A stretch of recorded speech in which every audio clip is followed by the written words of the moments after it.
نہیں ہے. یہ برقع بھی جو ہے یہ برقع اللہ تبارک تعالیٰ نے عورت کی پروٹیکشن کے لیے دیا ہے. اگر پروٹیکشن لوگ اپنے گولڈ کی جویلری کو کیا راستے میں کھلے عام کھول کر چلتے ہیں؟ نہیں نا. جو ان کے لیے امپورٹنٹ ہوتی ہے جو چیز جیسے ڈائمنڈ ہے راستے میں کوئی کھول کر چلتا ہے؟ ڈبی کو ہاتھ میں لے کر چلتا ہے؟ نہیں. وہ اس کو چھپا کے جاتا ہے کہ لوگوں کو پتہ نہیں چلے میرے پاس یہ. کیوں؟ کہ کوئی چور آئے گا کوئی ڈاکو آئے گا چھین کے لے کر چلا جائے گا.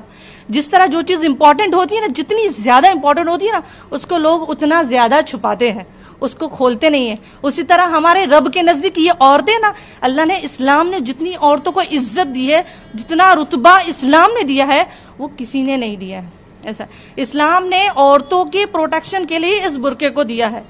فزیکل اگر سائنٹیفیکل پوائنٹ آف ویو سے بھی دیکھا جائے تو اس برقعے میں فائدہ ہی عورتوں کے لیے کوئی نقصان نہیں. بلیک باڈی ریڈیشن کا کانسیپٹ دیکھ لو اس کو پڑھ لو تو آپ کو پتا چل جائے گا کہ یہ بلیک برقعہ پہننا عورتوں کے لیے کوئی نقصان نہیں ہے.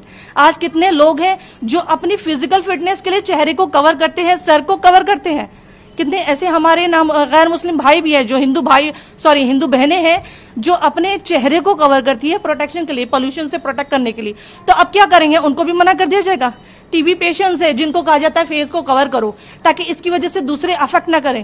ہاسپٹل میں کینسر پیشنٹس ہیں ان کو کہا جاتا ہے فیس کو کور کرو. یہ ہاسپٹل میں جو سسٹر اور ڈاکٹرز جو ماسک لگا کے آپریشن تھیٹر میں جاتے ہیں تو وہ سب بند کر دیا جائے گا. سارے ٹی بی پیشنٹ کو کھلا چھوڑ دیا جائے گا. کہا جائے گا کہ ابھی چہرہ کھول کر چلو. نہیں نا. ان سے بھی کہا جائے گا کہ چہرے کو ڈھکنا کیا مقصد ہے؟ ان کا پروٹیکشن ہے. ویسے یہ جو برقعہ ہے نا ایک عورت کا پروٹیکشن ہے. اس کے اوپر قید نہیں ہے. اس کے اوپر اس کو روکنے کے لیے یا اس کو دبانے کے لیے نہیں ہے. یہ اس کو پروٹیکٹ کر کے بڑھانے کے لیے اٹھانے کے لیے. آج برقعے میں عورتیں کہاں کام نہیں کر رہی ہے. I am also physics professor. I have also taught for more than 3 years in